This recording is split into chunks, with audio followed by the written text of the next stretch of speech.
Hot అంశాలపై debate news బెంచ్కి స్వాగతం. రాష్ట్రంలో జరుగుతున్న పరిణామాలు, వాటి వెనక జరుగుతున్నటువంటి వాస్తవాలు, ఈ అంశానికి సంబంధించి మనతో మాట్లాడేందుకున్నారు పురుషోత్తం రెడ్డి, రాజకీయ విశ్లేషకులు. నమస్తే అండి.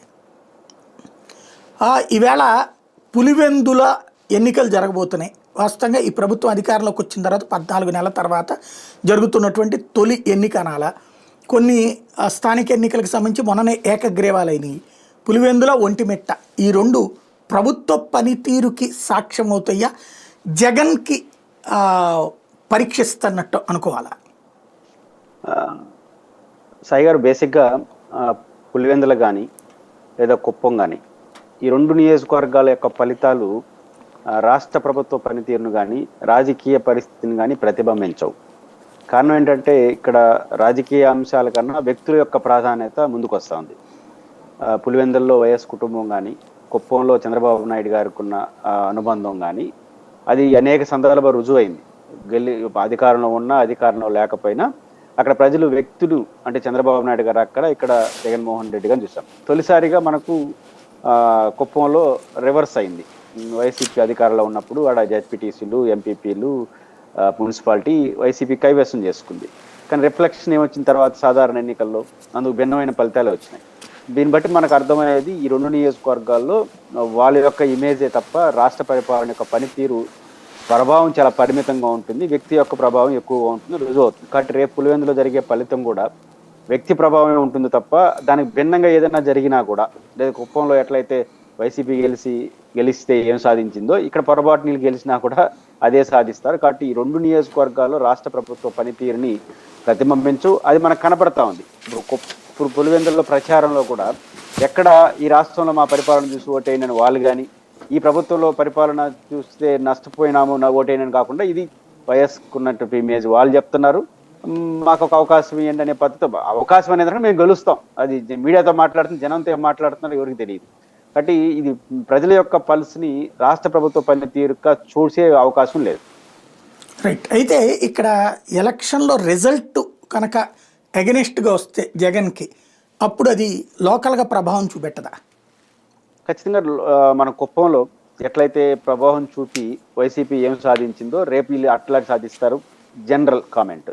కాకపోతే వాళ్ళకున్నటువంటి పొలిటికల్ ప్రొఫెషనలిజం చూసినప్పుడు ఎట్లయితే కుప్పంలో ఓడిపోయారు కాబట్టి ఇంకా నెక్స్ట్ కుప్పం ఎమ్మెల్యే కూడా మేమే గెలుస్తాం, వై నాట్ 175 అంటూ తిరిగి ఓడిపోయేంత వరకు వైసీపీ ఎట్లాంటి మాట్లాడిందో వీళ్ళు కూడా అదే మాట్లాడతారు కుప్పంలో. అంటే పులివెందుల్లో కూడా పొరపాటున జగన్ గారు ఓడిపోతే, వైసీపీ ఓడిపోతే ఇంకా మన 11కు పరిమితం చేసాం, జెడ్పీటీసీని ఓడించేసాం, నెక్స్ట్ ఎమ్మెల్యేని కూడా ఓడించేస్తాం, ఇంకా అయిపోయింది జగన్ పని అని ఇంకా 4 ఏళ్ళు తిరిగి ఫలితం మారేంత వరకు, రాష్ట్ర ఫలితం మారేంత వరకు ఇదే చెప్పుకుంటూ వస్తారు. కాకపోతే కుప్పంకి పులివెందులకు ఒక చిన్న వ్యత్యాసం, పెద్ద వ్యత్యాసం అనొచ్చు, రియాక్షన్స్. ఇప్పుడు ఉదాహరణకు కుప్పంలో తెలుగుదేశం పార్టీని కట్టడి చేసి అధికారాన్ని ఉపయోగించుకొని కావచ్చు, జనరల్ అవకాశాలు అన్నింటినీ ఉపయోగించుకొని ఆ రోజు తెలుగుదేశం పార్టీని పరిమితం చేసింది వైసీపీ. కానీ వాళ్ళు దానికి అగైనెస్ట్గా రియాక్ట్ అయింది ఫీల్డ్లో కన్నా మీడియాలో ఎక్కువ రియాక్ట్ అయింది. అంటే మీడియా పోరాటం ఎక్కువ మారింది, ప్రజాస్వామ్యం కూనీ చేశారు, ఇవన్నీ చర్చనీయాంశం. కానీ ఇక్కడ రిస్ట్రిక్షన్స్ వస్తూ ఉంది పులివెందుల్లో. అందుకు భిన్నంగా మీడియాలో కన్నా ఫీల్డ్ ఫైట్ ఎక్కువ వైసీపీ చేస్తూ ఉంది, ఎదుర్కొంటా ఉంది, గొడవలు పడతా ఉంది. రేపు కూడా ఏమవుతుంది ఏమవుదు అనే పరిస్థితి వరకు తెచ్చారు, నిలబడుతున్నారు, ఎలక్షన్ చివరి వరకు నిలబడుతున్నారు. ఆ ప్రొటెస్ట్ చేయడంలో ఒక కంప్లీట్ వ్యత్యాసం తప్ప మిగతాన్ని అట్లే ఉంటాయి.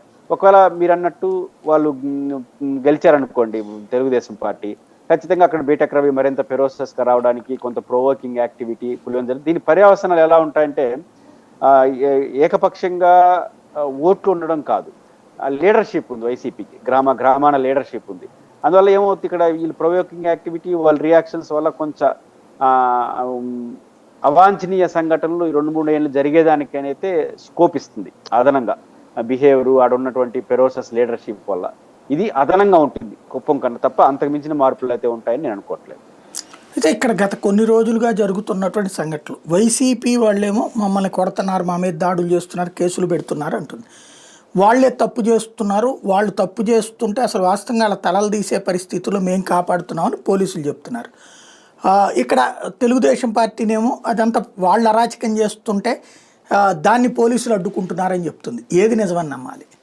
ఇప్పుడు వైసీపీ చెప్పిందంతా నిజాలు పక్కన పెడితే తెలుగుదేశం పార్టీ నుంచి కొంచెం అఫెన్స్లో వెళ్తున్నారు అనేది క్లియర్గా అర్థం అవుతుంది సాయి గారు. ఎందుకంటున్నానంటే ఇప్పుడు ఈ ప్రకటన మీరు చెప్పిన ఈ అంశమే ఒకటి చూద్దాం.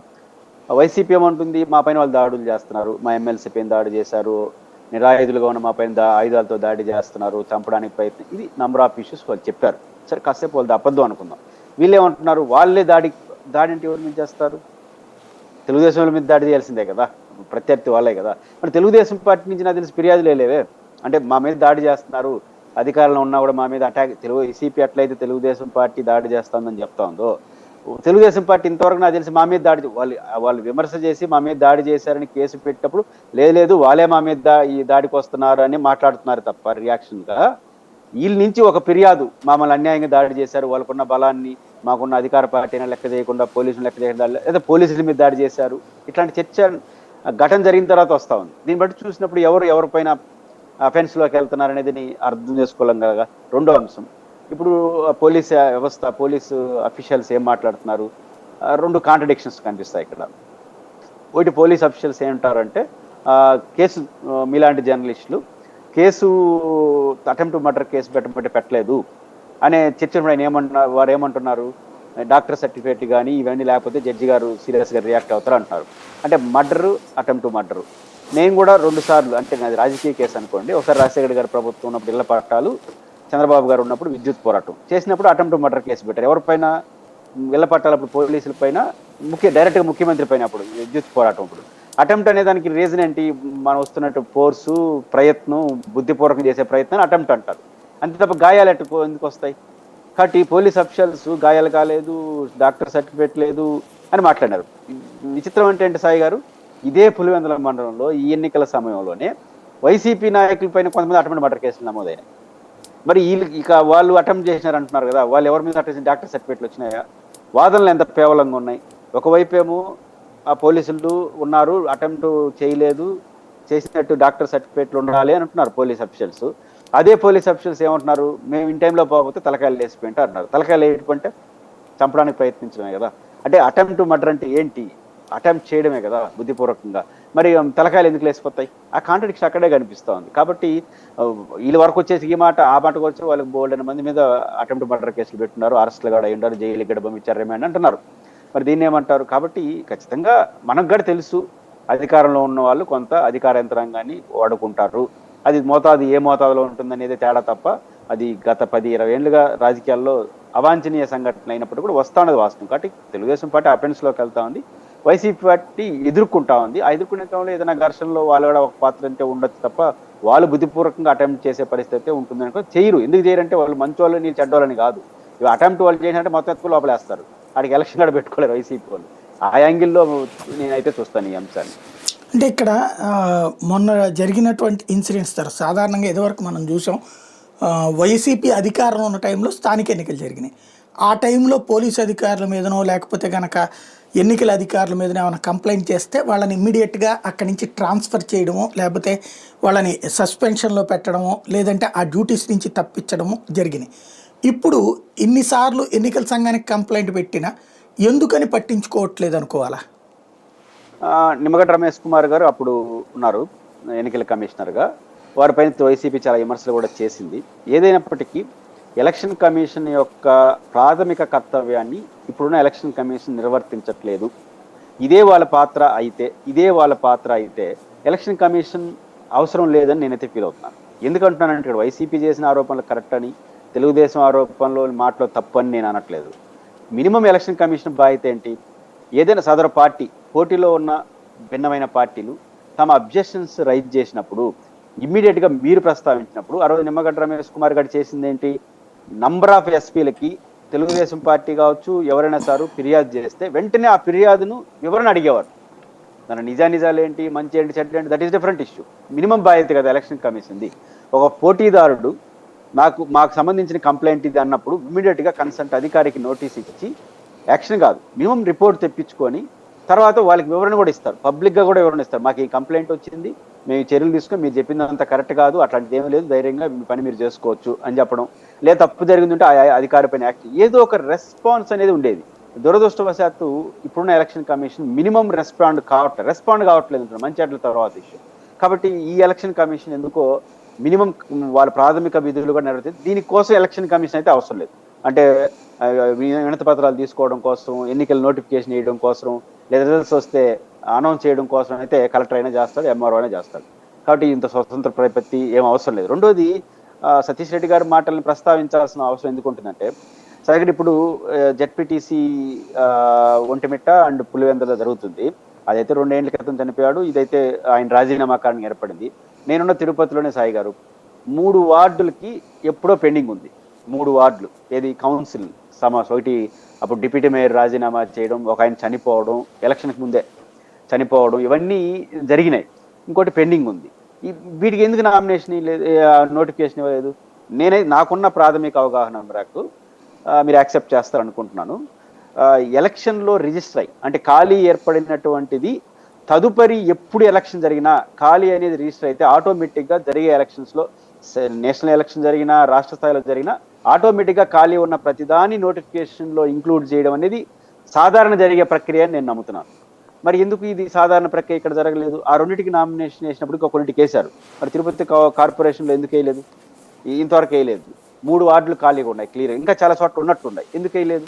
కాబట్టి ఇవన్నీ చూసినప్పుడు ఎలక్షన్ కమిషన్ అంత పారదర్శకంగా వ్యవహరించలేదని ఖచ్చితంగా చెప్పగలం. అంటే ఏంటి పరిష్కారం దీంట్లో? మళ్ళీ లీగల్గా వెళ్ళాలా, లేకపోతే ఎలక్షన్ కమిషన్ స్వతంత్ర ప్రతిపత్తి కాబట్టి వదిలేయాలా? ఎలక్షన్ కమిషన్ స్వతంత్ర ప్రతిపత్తి ప్రదర్శించట్లేదు. స్వతంత్ర ప్రతిపత్తి అంటే ఎవరి మాట వినకపోవడం కాదు, అందరికీ రెస్పాన్సిబిలిటీగా ఉండాలి, అందరికీ కాన్ఫిడెన్స్ ఉండాలి. ఇప్పుడు ఉదాహరణకు పోలింగ్ బూత్లు అధికారులే మార్చారు అని కంప్లైంట్ వైసీపీది. అంటే ఒక చోట ఉన్నటువంటి పోలింగ్ ఓట్లను పక్క గ్రామానికి కావాలని మార్చారు, మా ఓట్లను ఎక్కువ రానిక ఉండడం కోసం అనేది వైసీపీ ఆర్గ్యుమెంట్. వాళ్ళ ఆర్గ్యుమెంట్ మంచి అట్లా పక్కన పెడతాం, జరిగింది కదా. ఎమ్మెల్యే ఎలక్షన్ కమిషన్ ఆన్సర్ చేయాలి కదా. అది అడ్మినిస్ట్రేషన్ గ్రౌండ్లో చేశారు, అది అవసరము, మేము అనుకున్నాం చేసామని చెప్పాలి, లేదా మీరు ఫిర్యాదు మేరకు మారుస్తామని చెప్పాలి. రెండిట్లో ఏమి చెప్పనంటే ఇంకేం స్వతంత్ర ప్రతిపత్తి? స్వతంత్ర ప్రతిపత్తి అంటే వాళ్ళు ఏం అనుకునవడమా, లేకపోతే వాళ్ళకి వీటికి సమాధానం చెప్పుకునవడమా? నాకు తెలిసి ఎలక్షన్ కమిషన్ ఇట్లా వ్యవహరిస్తే విశ్వాసం కోల్పోతారు. కోర్టుకి వెళ్ళడం అంటే సాయి గారు నేచురల్గా నాకున్న అవగాహన మేరకు కోర్టులు ఎలక్షన్ ప్రాసెస్ స్టార్ట్ అయిన తర్వాత మంచి చెడ్డలతో సంబంధం లేకుండా జోక్యం చేసుకోవడానికి పెద్ద ఇష్టపడవు. ఏదో అబ్నార్మల్ సిచ్యువేషన్, ఎందుకంటే నిత్యం ఏదో కేసులో జోక్యం చేసుకుంటే సాధారణ ఎలక్షన్ ప్రక్రియకు ఆటంకం వస్తుందనే ఒక బ్రాడ్ నేచర్తో కోర్టులు జోక్యం చేసుకోవు. దాన్ని బలహీనంగా మార్చుకుంటే మనం ఏం చేయలేం. ఇప్పుడు బహుశా ఆర్గ్యుమెంట్ జరుగుతుంది, పోలింగ్ స్టేషన్స్ మార్పులకు సంబంధించి ఈ రోజు తీర్పు వస్తుందో రాదో, లేదా రిజర్వ్ చేస్తారో మనకు తెలియదు. బట్ జోక్యం చేసుకోవడానికి కోర్టులకు వెళ్ళడానికి కొన్ని పరిమితులు వచ్చేసినాయి. ఇంకా వీళ్ళు స్వతంత్ర ప్రతిపత్తి ఏమీ చేయలేని పరిస్థితి వస్తుంది. ఇట్లాంటి వస్తే వ్యవస్థలు కొలాప్స్ అయిపోతే అబ్నార్మల్ సిచ్యువేషన్స్ వచ్చే అవకాశాలు అయితే ఉంటాయి. అంటే ఇక్కడ బేసిక్గా ఈ సిచ్యుయేషన్ అంటే ఇదివరకు అయితే మనం అప్పుడు ఈ ఇష్యూస్ ఇవన్నీ వచ్చినప్పుడు వెంటనే మీడియా అంతా ఇక్కడ ఎలక్షన్ కమిషన్ దగ్గరికి పరుగులు పెట్టేది, వాళ్ళ దగ్గర నుంచి వివరణ తీసుకునేది, ఎలక్షన్ కమిషన్ తరపున రిప్రజెంటేషన్, ఈవెన్ ఎలక్షన్ కమిషనరే అప్పుడు డైరెక్ట్గా మాట్లాడేవాళ్ళు, లేకపోతే వాళ్ళ తరపున మాట్లాడేవాళ్ళు, బ్రేకింగ్ నడిచే. ఈ దఫా అసలు అట్లాంటిది ఏమీ లేదు. ఇది చిన్నది కానీ లైట్ తీసుకున్నట్టు అనుకోవాలా? మీడియా దురదృష్టవశాత్తు ఎంసారి చీలిపోయింది కదా రాష్ట్రంలో. పార్టీలుగా ప్రధాన మీడియా స్రవంతి పార్టీలుగా విడిపోయినాయి. ఇప్పుడు వైసీపీకి అనుకూలం అందామా, లేకపోతే ప్రభుత్వానికి వ్యతిరేకం అందాం, వాళ్ళు మాత్రమే ఈ అంశాలు చూపిస్తున్నారు తప్ప మిగిలిన వాళ్ళు చూపించట్లేదు. అసలు చర్చనీయాంశం కూడా చేయట్లేదు కదా. మీ గతంలో కుప్పంలో కానీ, పుంగునూరులో కానీ, మా జిల్లాలో కానీ చాలా చోట్ల రోజుల వారి డిబేట్ పెట్టారు కదా. నేను నంబర్ ఆఫ్ డిబేట్స్ కొన్ని టీవీ డిబేట్లో పాల్గొన్నాను. ఇనానమస్ పేరుతో జరిగిన కొన్ని ప్రహాసనాలు, వీటన్నిటిపైన అభ్యంతరాలు చెప్పినాము, మాట్లాడాము, అన్నీ జరిగినాయి. ఈసారి డిబేట్లే లేవు కదా. పులివెందుల్లో వైసీపీ ఎట్లా ఓడిపోతుంది, తెలుగుదేశం ఎందుకు గెలుస్తుందని ఫిలాసఫీ చెప్పే డిబేట్లు తప్ప మిగతా ఛానల్లో డిబేట్ లేదు. కారణం పొలిటికల్ యాంగిల్. ఈ పక్క వైసీపీకి ఉన్న ఛానల్ వాళ్ళ డిబేట్. ఇంకా ఈరోజు డిబేట్ ఏదైనా జరుగుతుందంటే మీలాంటి వాళ్ళు నిర్వహిస్తున్న యూట్యూబ్ ఛానల్స్లో తప్ప ఇంకా ఎక్కడ డిబేట్లు నడవట్లేదు. అంటే ఎలక్షన్లో ఏ తరహా డిబేట్ అన్న పాజిటివ్ ఆర్ నెగిటివ్ జరగట్లేదు. కానీ గతంలో జరిగింది. అంటే పొలిటికల్ యాంగిల్, మీడియాలో వచ్చిన ఈ పొలిటికల్ యాంగిల్ ఈ పరిస్థితి వస్తుంది. మనలాంటి యూట్యూబ్ ఛానల్స్కి అన్ని చోట్ల రిపోర్టర్స్ ఉంటారు కాబట్టి రోజువారీ రిపోర్ట్ వాళ్ళలాగా వార్తలు బ్రేకింగ్లు వేయడం సాధ్యం కాదు. కాబట్టి మనకు పరిమితి ఉంది, ఆ పరిమితిలో చేస్తున్నాం. వాళ్ళకి పరిమితులు లేదు, బాధ్యత ఉంది. కానీ పాజిటివ్ ఆర్ నెగిటివ్ ఏ డిబేట్లు పెట్టట్లేదు. ఓన్లీ డిబేట్ జగన్ ఓడిపోతాడంట, లేకపోతే వాళ్ళు గెలుస్తారంట, ఇంకేదైనా ఎక్కువ మాట్లాడితే గతంలో మీరు చేసింది ఏంటి అనే పరిస్థితికి వచ్చేసారు. కాబట్టి రాజకీయ పార్టీలకి ప్రధాన మీడియా కొన్ని ఛానళ్ళకి వ్యత్యాసం లేనప్పుడు ఇలాంటి విపరీత పరిస్థితులు వస్తాయేమో అనుకుంటున్నాను. రైట్. ఓవరాల్గా ఈ ఎలక్షన్కి అంటే ఈ పోలింగ్ బూతులు మార్చడం అన్నటువంటిది గతంలో ఎప్పుడన్నా చూసారు ఇట్లాగా 4 కిలోమీటర్ల దూరం 2 కిలోమీటర్ల దూరంలో ఉంచడం అన్నటువంటిది? మీకు గుర్తుంటే తెలంగాణలో స్మితా సబర్వాల్ గారు కలెక్టర్గా ఉన్నప్పుడు ఏదో కరీంనగర్ జిల్లా ఏదో ప్రోత్సాహాలు ప్రకటించారన్న, అంటే ఓటింగ్ శాతం పెంచడం కోసం బహుమతులని, అంటే వారి ప్రయత్నం వారు చేశారు, కొంత పర్సంటేజ్ కూడా పెరిగింది. కాబట్టి ఏదైనా ఎలక్షన్ కమిషన్ ఎలక్షన్ నిర్వహించే వాళ్ళు ఓటింగ్ శాతం పెరగడానికి ఏమి చేయాలో అవన్నీ చేస్తారు. వీళ్ళు ఒక గ్రామంలో ఉన్న ఓట్లు ఇంకొక గ్రామానికి పోయి ఓటు ఏంటంటే ఓటింగ్ శాతం పెరగడానికి పనికొస్తుందా ఉండడానికి పనికొస్తుందా, అది పైపెచ్చు వన్స్ ఎలక్షన్ కమిషన్ నోటిఫికేషన్ ఇచ్చేసిన తర్వాత పాతవే కొనసాగాలి, ఏదన్నా ఉంటే ఇంకొంచెం దగ్గర చేయాలి. మనకేమైనా ఎలికిన్ నోటిఫికేషన్ వచ్చేసిన తర్వాత ఏ పోలింగ్ బూత్ పాత పోలింగ్ బూత్లు ఉన్నాయో అవి యాజ్ ఇట్ ఈజ్ జరగాలి. ఏదన్నా అదనపు చర్యలు ఏదైనా ఎలక్షన్ కమిషన్ తీసుకొస్తే ఆ ఓటర్ల యొక్క కోరిక మేరకు ఇంకొంచెం దగ్గరగా వాళ్ళ గ్రామాలకి వాళ్ళకి అందుబాటులో తీసుకెళ్ళి చూశాను తప్ప ఉన్నదానికి పక్కదానికి తీసుకెళ్ళింది మాత్రం ఎప్పుడు చూడాలి. ఇదొక అబ్నార్మల్ సిచ్యువేషన్. బహుశా ఇట్లా తీసుకునే అధికారం ఎలక్షన్ కమిషన్ కి ఉందా అనేది కూడా ఒక ప్రశ్న. ఎలక్షన్ కమిషన్ తీసుకుందా లేదా అక్కడ ఉన్న ఎన్నికల రిటర్నింగ్ అధికారి లోకల్ లెవెల్లో తీసుకునేసాడా అది కూడా తెలియదు. బహుశా ఎంఆర్ఓ ఎవరో రిటర్నింగ్ ఆఫీసర్ ఉంటాడు, ఆయన తీసుకున్నాడా తెలియదు. కాబట్టి ఇది ఇట్లాంటి సిచ్యువేషన్స్ మనం ఎప్పుడు చూడలేదు. అది ఎలక్షన్ ప్రాసెస్ కి నష్టం చేసే తప్ప దాని యొక్క హుందాతనాన్ని పెంచేది అయితే ఉండదు. ఇది జగన్ స్వయంకృతం అనుకోవాలి ఇప్పుడు. ఎందుకంటే మీరు అన్నట్టు ఇందాక నిమ్మగడ్డ గారు వచ్చేటప్పటికి ఆ టైంలో తెలుగుదేశం టైంలో చివరిలో నియమితుడయ్యారు. ఆ తర్వాత ఆయన ఎంత కాంట్రవర్సీ వచ్చినా సరే స్ట్రాంగ్గా ఆ రోజున ప్రభుత్వం ఉన్నా కూడా ఆ ప్రభుత్వానికి సంబంధించిన యాక్టివిటీని క్వశ్చన్ చేస్తూ చివరికి జగన్ వచ్చి ప్రెస్ మీట్ పెట్టే అంత కసిరేగించినటువంటి సిచ్యుయేషన్. ఇప్పుడు వచ్చేటప్పటికి జగన్ దిగిపోయే ముందు తీసుకొచ్చినటువంటి ఆవిడ ఎన్నికల కమిషనర్, రాష్ట్ర ఎన్నికల కమిషనర్. కానీ కంప్లీట్ రివర్స్ అవుతుంది. దీన్ని ఎలా చూడాలి? అంటే వైసీపీ వాళ్ళు ఇది మీరు చెప్పినట్టే చెప్తున్నారు, వాళ్ళు బాధను వర్ణనాతీతం. దీంట్లో ఆమెనేమో బయట నుంచి చీఫ్ సెక్రటరీ తీసుకొచ్చి పెట్టాడు, మళ్ళీ ఒక 3 నెలలు ఎక్స్టెన్షన్ ఇచ్చాడు, మళ్ళీ ఎలక్షన్ కమిషనర్ గా పెట్టే లోపలే 6 నెలలు కూడా ఎందుకు ప్రశాంతంగా ఉండడం అని అడ్వైజర్గా ఇచ్చారు. అడ్వైజర్ మధ్యలో ఒక 6 నెలలు అడ్వైజర్ ఆమె గవర్నమెంట్కి, ఆ తర్వాత ఎలక్షన్ కమిషనర్. కాబట్టి ఇంత చేసి ఇదైనా చేసేది అనేది ఒక చర్చ ఒకటి నడుస్తుంది. కోసం మనం ఆ మాట అనలేం, ఎందుకంటే ఆయన పెట్టాడు కాబట్టి వాళ్ళకి, వీళ్ళు పెట్టాడు కాబట్టి వీళ్ళు కానీ అనలేం. కానీ ఎలక్షన్ కమిషనర్గా తమ నిరుధులు ఇది నిష్పక్షపాతంగా యాజ్ ఎలక్షన్ కమిషనర్గా చేయాల్సిన బాధ్యతలు అయితే వారు చేయట్లేదు అనేది క్లియర్గా అర్థమవుతోంది. అందువల్ల ఖచ్చితంగా వైసీపీలో ఉన్న వాళ్ళు ఆయన అభిమానించి అడుగుతారు జగన్ ఎట్లాటోళ్ళు పెట్టావు ఎట్లాటోళ్ళు అనేది చర్చ వస్తుంది. ఆయన పెట్టాడు కాబట్టి వాళ్ళకి అనుకూలం, వీళ్ళు పెట్టారు కాబట్టి వ్యతిరేకం అని మనం మాట్లాడలేం. ఒకటి అయితే స్వయంకృత అపరాధం జగన్ గారికి ఒక పాయింట్ అయితే ఉంది. మీరు అడిగిన అడగకపోయినా కుప్పంకు సంబంధించినంత వరకు గతంలో కుప్పం, పులివెందుల లాంటి విషయాల్లో ఎంత భిన్నాభిప్రాయాలు ఉన్నా దాంట్లో కొట్టాలి అనేంత కసిగా ఎవరు లేదు. అంటే గతంలో లేవు. అంటే అది కుప్పం వాళ్ళది, పులివెందుల వీళ్ళది అని ఒక సామరస్యపూర్వంగా ఉందా కదా ఏదైనా సరే వదిలేసేవాళ్ళు. వదిలేయడం అంటే ఎలక్షన్ కుప్పంలో ఒక సుబ్రహ్మణ్య రెడ్డి మాత్రం ఒక జడ్పీటీసీ శాంతిపురం గెలిచాడు, ఆయన జడ్పీ చైర్మన్ చేశాడు రాజశేఖర రెడ్డి గారు. అది తప్ప అదర్ దెన్ ఎప్పుడు ఆడ గెలవలేదు. అది పులివెందులు అయితే అసలు ఎప్పుడు లేదు. అసలు ఎలక్షన్ జరగడం కొత్త, ఎందుకంటే అన్ని ఇనానమస్లు అయ్యేటివి. ఈ విషయంలో కుప్పంలో కారణాలు ఏమైనా జగన్మోహన్ అన్ని కొట్టాలి, జడ్పీటీసీలు, ఎంపీపీలు, మున్సిపాలిటీ అని ఏదైతే ప్రయోగం చేశారో ఇప్పుడు కొంత వీక్నెస్ ఉంటుంది కదా, ఆ రోజు నువ్వు కొట్టావు కదా ఈ రోజు ఆ ప్రయత్నం చేస్తే అనే మాట అయితే వస్తుంది. కాబట్టి అది కొంత స్వయంకృత అపరాధం జగన్మోహన్ రెడ్డి అనేది మాత్రం నేను ఈ పాయింట్ ఆఫ్ వ్యూలో చెప్పగలను. రైట్. ఇప్పుడు 2 జడ్పీటీసీలు అటు ఒంటిమిట్ట ఇది, ఈ రెండింటి సిచ్యుయేషన్ చూస్తే 2 కూడా వైసీపీ లూజ్ అవుతుంది అనుకోవాలా? అంటే ఒంటిమిట్టకి సంబంధించి సరైన అంచనాలు లేవు. ఇద్దరు మరీ ఒక ఎక్స్టెంట్ దాట్లా లోపల ఏం చేసుకున్నారో తెలియదు. కానీ ఆడ ఫలితం ఎలా వస్తుందో చూడాలి. అధికారాన్ని ఎంత ఉపయోగిస్తారు రేపు అనే దాన్ని బట్టి ఒంటిమిట్ట చెప్పొచ్చు. అయితే పులివెందులకు సంబంధించి నాకు 2 పాయింట్స్. ఒకటి, ప్రజలు ఓటింగ్ లో పాల్గొని ఉంటే ఒక 70% ఆఫ్ పీపుల్ ఓటింగ్ లో పాల్గొన్న వైసీపీ, మళ్ళీ దీనికి ఏ అర్థం చేసి వైసీపీ కొట్టేస్తే అని కాదు, ఓటింగ్ లో సార్వజనీనంగా ఓటింగ్ లో వచ్చి కానీ 70% మంది కానీ ప్రజలు పాల్గొంటే వైసీపీ గెలుస్తుంది. ఓటింగ్ శాతం గణనీయంగా పడిపోయి మాల్ ప్రాక్టీసులు కానీ జరిగితే ఖచ్చితంగా వైసీపీకి ప్రతికూల ఫలితం వచ్చేదానికి ఛాన్స్ ఉంది. కాబట్టి ఇక్కడ ప్రజా తీర్పు, ఇప్పుడు కొంతమంది ఏదో అంటున్నారు ఇది పల్స్ గమనించాం, సర్వేలు చేసినాం. ఏం సర్వేలు చేస్తారన్నది, ఏం సర్వే చేస్తాం?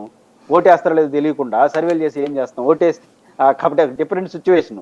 దీంట్లో బ్రేకింగ్ అంటే ప్రజల మూడు కనుక్కోలేము, సాధ్యం కాదు. ఓటింగ్ జరుగుతుందో తెలియదని ఒక అనుమానం. కాబట్టి ఓటింగ్ జరిగితే మాత్రం, ఎందుకంటే ప్రధానంగా ఏజెంట్లు ఎక్కువ మంది, 100 మందో ఎంతమంది అరెస్ట్ అవుతున్నారు అంటున్నారు, ఎంతమంది కేసులు పెట్టేస్తున్నారు. మొత్తం ఈడ్చి కొడితే 6 పంచాయతీలు 10 గ్రామాలు, కాబట్టి ఒక 10 బూతులు ఏదైనా ఉంటే ఉండొచ్చు. 10 బూతుల పరిధిలో ఒక 20 మంది ఏజెంట్ని హాజరు కానికుండా చేసేసారనుకోండి, సంక్లిష్ట వస్తుంది. మళ్ళీ ఏం భయపడుతున్నారు, వాళ్ళు ఎప్పటి నుంచో వయసు కుటుంబంతో చాలా దగ్గరగా ఉండేవాళ్ళు కాబట్టి ఓటింగ్లోకి వచ్చేస్తే మళ్ళీ ఏజెంట్లు ఉన్న చేయగలిగింది ఏమీ లేదు, ఫెరోసస్గా ఉంటారు కాబట్టి. కాబట్టి ఓటింగ్ కానీ స్థానిక 10,000 మందిలో 6 నుంచి 7,000 పైచులకు కానీ ఓటింగ్లో పాల్గొంటే వైసీపీ విజయం సాధిస్తుంది. కానీ పూర్తిగా ఓటింగ్లో పాల్గొనలేదంటే అర్థం ఏంటి సాయి గారు? అంటే తెలుగుదేశానికి కూడా గతంలో జగన్ గారు ముఖ్యమంత్రి అభ్యర్థిగా పోటీలో ఉన్నప్పుడు మొన్న ఎన్నికలు 24లో ఇదే రూరల్లో 6,000 పైచీలకు ఓట్లు వైసీపీకి వచ్చింది, 2,000 ఓటే తెలుగుదేశానికంటూ ఒక 1/4 ఓట్లు ఉన్నాయి పార్టీ అభిమానంతో, అదైతే పడతాయి.